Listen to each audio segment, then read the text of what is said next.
안녕하세요. 청소년의 감자 묵상 청감묵입니다. 오늘의 본문은 마가복음 2장 5절입니다. 예수께서는 그들의 믿음을 보시고 중풍병 환자에게 이 사람아, 네 죄가 용서받았다 하고 말씀하셨다. 오늘의 한마디는 네 죄가 용서받았다입니다.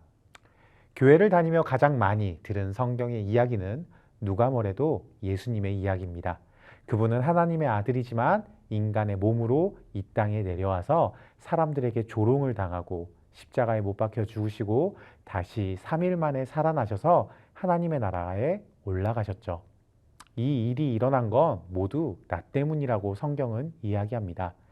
예수님이 나 때문에 죽으셨다는 게 여러분에겐 어떤 의미가 있나요? 오늘 본문은 마가복음 2장 1절부터 12절까지 말씀입니다. 중풍에 걸린 한 사람을 그의 친구 4명이 예수님 앞으로 데려왔습니다. 집에 사람들이 가득했지만 친구들은 포기하지 않습니다. 지붕을 뚫고요. 예수님이 계신 곳으로 아픈 친구를 달아내렸습니다. 예수님은 중풍병자에게 그의 죄가 사해졌다고 말씀하시며 일어나 걸으라고 하셨어요. 그리고 그의 죄를 용서하십니다.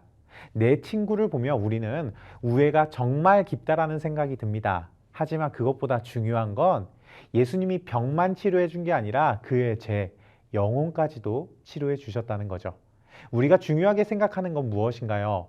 아픈 곳이 있으면 낫고요. 문제가 생기면 문제가 해결되는 거예요. 그런데 예수님은 다른 걸 보십니다. 그것이 무엇인가요? 바로 우리의 영혼의 문제죠. 우리의 몸이 건강하고 문제가 해결되는 거 중요합니다. 그런데 하나님 보시기에 진짜 중요한 건요, 바로 우리 영혼의 문제예요. 왜요? 우리의 영혼이 죄 때문에 병들었다고 성경은 말하기 때문입니다. 느껴지지 않아요? 볼 수도 없습니다. 그런데 사실 우리를 타락시키는 건 우리의 병이나 문제가 아니라 우리의 마음 한가운데 있는 죄 때문이에요. 죄가 무엇인가요?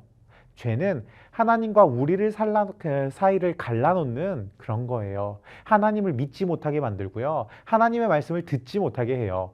예수님은 중풍병자의 그 병만 본 게 아니라 그 마음 한가운데 있는 하나님과 친해질 수 없게 만드는 죄를 본 거죠.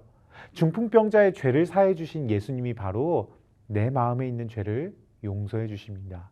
그럼 어떻게 되나요? 모든 인간에게 가장 필요한 것은 죄를 사함받고 영적으로 온전하게 회복하여 하나님께 돌아오는 거예요. 그리고 이 죄의 용서는 오직 그리스도께서 십자가에서 흘리신 피로만 가능하죠. 이것을 믿나요? 예수 그리스도의 죽으심과 부활이 여러분의 죄를 사하고 구원시키신다는 것을 믿나요? 그렇다면 여러분은 이미 그리스도인입니다. 하나님이 함께하는 청소년들이에요. 오늘 이 말씀을 믿고 깊이 묵상하여 하나님과 함께하기를 주님의 이름으로 축복합니다.